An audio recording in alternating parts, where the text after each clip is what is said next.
Nearly 2,000 years ago, a man woke up every single morning and wrote down his thoughts. Not for fame, not for money, not for anyone else to read. He was the most powerful man on earth.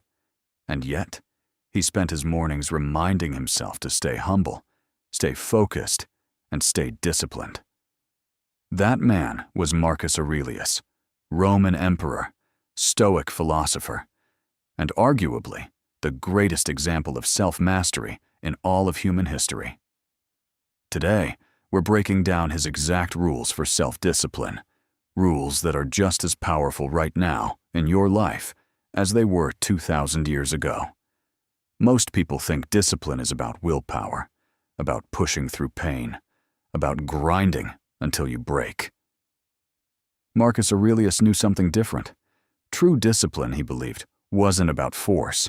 It was about philosophy, about how you think, about what you value, and about who you decide to become every single day. These are his rules. Let's get into it. Marcus Aurelius began every day the same way. Before the meetings, before the battles, before the empire demanded his attention, he sat with himself and wrote. One of his most famous lines reads, "When you wake up in the morning, tell yourself, the people I deal with today will be meddling, ungrateful, arrogant, dishonest, jealous, and surly." Now, that sounds harsh, but here's the genius of it. He wasn't being negative. He was being prepared. Most people wake up expecting the world to cooperate with them. Then, when it doesn't, they lose focus, lose patience, lose discipline. Marcus Aurelius prepared for the worst, so when it came, it didn't move him. Your first rule: stop lying to yourself in the morning. Don't tell yourself today will be easy. Tell yourself it will be hard. And decide right now that you'll handle it anyway.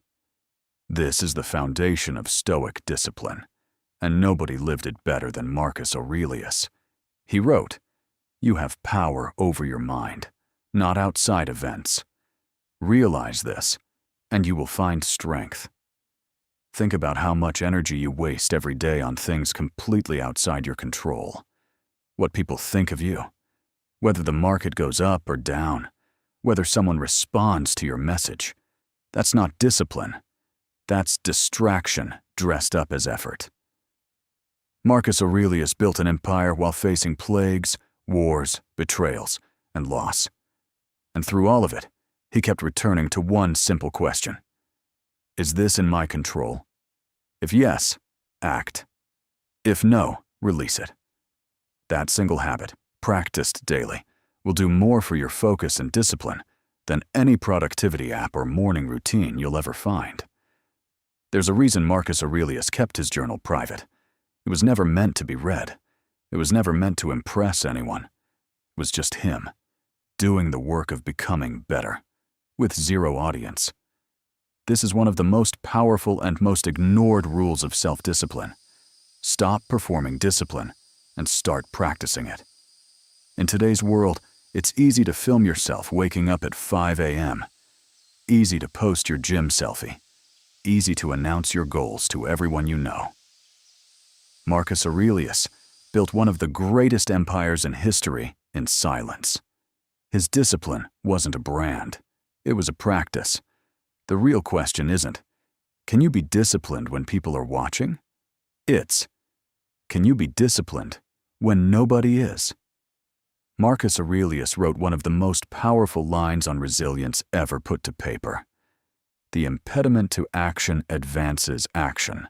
What stands in the way becomes the way. Read that again. What stands in the way becomes the way. Most people treat obstacles as reasons to stop. Marcus Aurelius treated them as the actual path forward. The resistance wasn't something to avoid. It was the thing that made him stronger, sharper, and more capable. Self-discipline isn't built in comfort.